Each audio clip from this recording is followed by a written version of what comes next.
তারেক রহমান ব্যর্থ, সামনে আসছেন খালেদা জিয়া। বিএনপি আর কোনো উপায় না পেয়ে এই অসুস্থ খালেদা জিয়া তাকে এখন রাজপথে নামাচ্ছে, মাঠে আনছে। কেন? দর্শক, খবর 21শে ডিসেম্বর মুক্তিযোদ্ধা সমাবেশে অংশ নেবেন খালেদা জিয়া। এরকম একটা খবর আসছে আমাদের কাছে, যেই খালেদা জিয়া এখন কোন রকম একটু শারীরিক স্ট্যাবিলিটি নিয়ে জাস্ট জার্নি করতে পারে, এতটুকু শক্তি সঞ্চার করে ইউকেতে অথবা ইউএসএ যাক, চিকিৎসা নেক, লিভার ট্রান্সপ্লান্ট করুক, এটাই আমাদের প্রত্যাশা।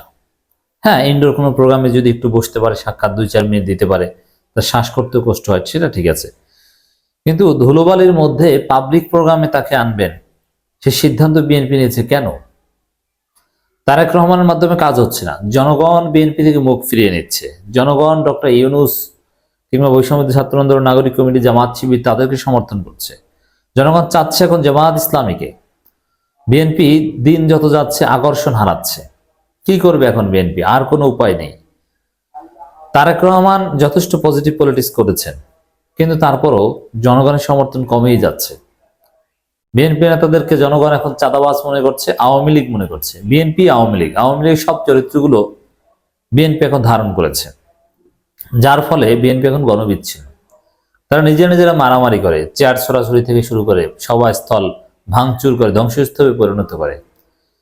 প্রশাসনকে বিএনপির প্রোগ্রামে 144 ধারা জারি করতে হয়, যেটা আওয়ামী লীগের সাথে কোনো সংঘাত সংঘর্ষ বা বিরোধের জের ধরে নয়, বিএনপির 2 গ্রুপে বিরোধের জের ধরে। চাঁদার ভাগাভাগি নিয়ে তারা মারামারি করে।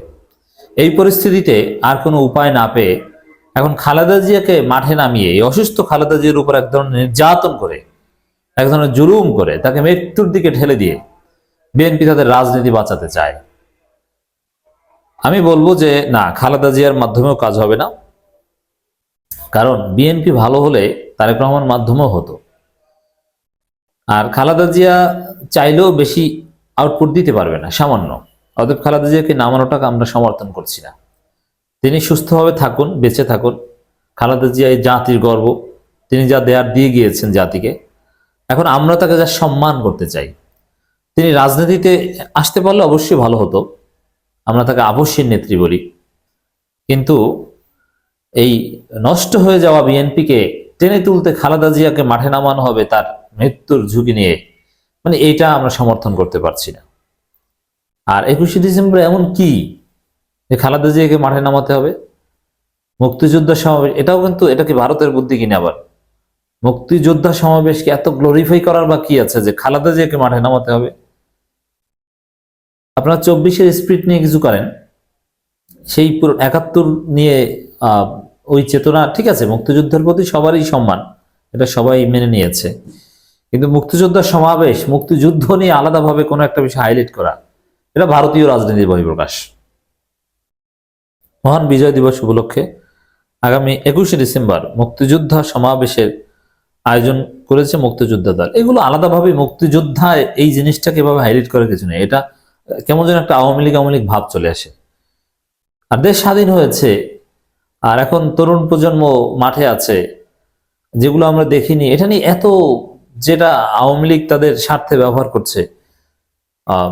আর আমাদের চোখের সামনে ঘটে গিয়েছে 24কে সারপাস করে সেই মুক্তিযুদ্ধ, এটা নিয়ে এত বাড়াবাড়ি করার কিছু নেই। রাজধানীর চীন মৈত্রী সম্মেলন কেন্দ্রে অনুষ্ঠিত হতে যাওয়া এই সমাবেশে প্রধান অতিথি হিসেবে উপস্থিত থেকে বক্তব্য রাখবেন বিএনপি চেয়ারপারসন খালেদা জিয়া। 2017 সালের পর এই প্রথম কোনো সমাবেশে অংশ নিতে যাচ্ছেন সাবেক প্রধানমন্ত্রী। আমি কয়েক কারণে এটা বিরোধী করি। এক, সমাবেশে এভাবে এটা তার স্বাস্থ্য ঝুঁকি তৈরি করবে, এটা পাবলিক প্রোগ্রাম। আবার বিএনপির লোকজন তো মারামারি করে, মুক্তিযোদ্ধা হোক আর যে হোক, 2 গ্রুপে মারামারি বাজিয়ে দিলে খালেদা জিয়ার হার্ট অ্যাটাক করতে পারে। এক, কারণ এদের মধ্যে কোনো নেই। তার মির্জা ফখরুলকে থাপ্পড় দিয়ে পরিস্থিতি শান্ত করতে হয়, আর সেখানে খালেদা জিয়া এই মারামারিতে পড়তে পারেন, হতেই পারে। কারণ খিচুড়ি কিংবা বিরিয়ানি বা নানান কিছুর ভাগ বটোয়ারা নিয়ে তাদের মধ্যে যে কোনো সময় রক্তক্ষয়ী সংঘর্ষ বেঁচে যেতে পারে। আমরা দেখি না, পেপার পত্রিকা আপনারা দেখেন না যে বিএনপি 2 গ্রুপে সংঘর্ষ, কি নিয়ে? বিরিয়ানি নিয়ে, টাকা পয়সার ভাগ বটোয়ারা নিয়ে, নানান কিছু। অতএব এই খালেদা জিয়াকে এখানে নামানো ঠিক হচ্ছে না। বিএনপির একটি সূত্র জানা গেছে, 14 December Gulshan BNP chairperson Khaleda জিয়ার বাসভবনে গিয়ে তার সঙ্গে সাক্ষাৎ করে এসেছেন স্থায়ী কমিটির সদস্য মেজর অবসর হাফিজউদ্দিন আহমেদ এবং মুক্তিযোদ্ধা দলের সভাপতি ইশতিয়াক আজিজ উলফাত।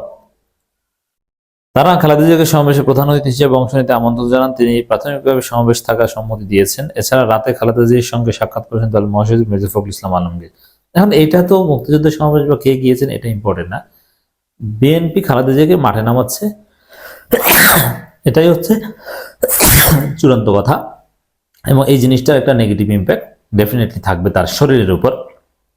এবং প্রচন্ড শীত বাংলাদেশে এখন। এ বিষয়ে জানতে চাইলে বিএনপির মিডিয়া সেলের অন্যতম সদস্য শাহরুল কবির খান বলেন, আল্লাহ ম্যাডামকে শারীরিকভাবে সুস্থ রাখলে তিনি সমাবেশে যেতে পারেন, তাকে মাঠে নামাচ্ছে কেন দরকার এত?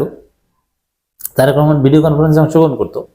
ওই যে বললাম যে তারেক রহমানকে দিয়েও কাজ হচ্ছে না, বিএনপির জনসমর্থন কমে যাচ্ছে।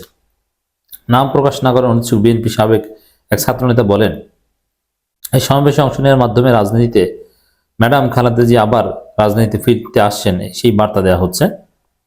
দলের ভারপ্রাপ্ত চেয়ারম্যান তারেক রহমান দিনরাত পরিশ্রম করে দলকে সুসংগঠিত করেছেন। এখন ম্যাডামও রাজনীতিতে ফিরে এলে দল আরো বেশি চাঙা হবে।